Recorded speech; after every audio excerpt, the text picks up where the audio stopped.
Eskimoci, lepo pozdravljeni iz zahodne obale ZDA, kjer bomo v kratkem video pojasnili 3 pogoste mite, ki vas begajo.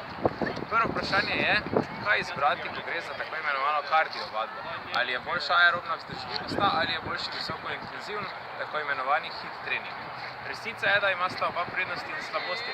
Vsekakor v začetni fazi priporočam aerobno vzdržljivostno vadbo, ki poveča aerobno kapaciteto, izboljša prenekatere kardiovaskularne funkcije in vas pripravi s tem, da zmanjšuje stres na visokointenzivno vadbo. Če niste izpostavljeni stresu ali aerobna vadba za vas več nima učinka, potem v vsakem primeru vsaj občasno priporočam visokointenzivno vadbo. A ne preveč, saj se zavedamo, da smo danes vsi izpostavljeni prevelikemu stresu že tako ali tako. Naslednje vprašanje, ki naše stranke pogosto bega, je, ali uživati ogljikove hidrate ali ne, se posluževati ketonske diete ali vseizmerno, ali morda celo v večji količini uživati ogljikove hidrate. Resnica je, da deluje tako eden in drugi sistem.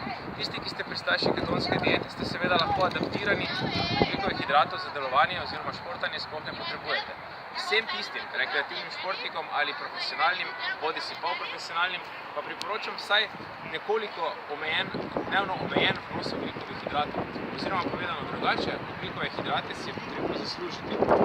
In tretje, velikokrat se sprašujete, ali uporabljati prehranska dopolnila ali ne. Pri prehranskih dopolnilih bi jih razdelil predvsem na dve skupini.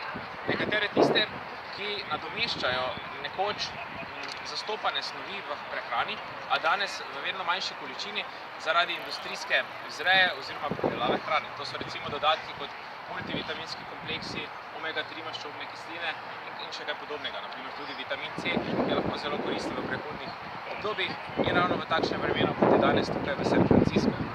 No, druga prehranska dopolnila so pa tista, ki nekako sodijo v skupino Performance Enhancing Drugs, ki lahko vsebujejo nekatere surovine oziroma spojine, ki pomagajo pri različnih športih. Mednje sodijo naprimer kreatin, beta-alanin, različni fat-burneri in kaj podobnega. Teh se zavedajte, da so morda koristna dopolnitev. Morajo k 5 do 10% izboljšanja nekih sposobnosti, a vseeno ne smejo predstavljati osnov. Dobra osnova je še vedno osnovna in lepo zasnovana prehrana, trening, vadba in vse ostalo. Lep pozdrav v Sloveniji!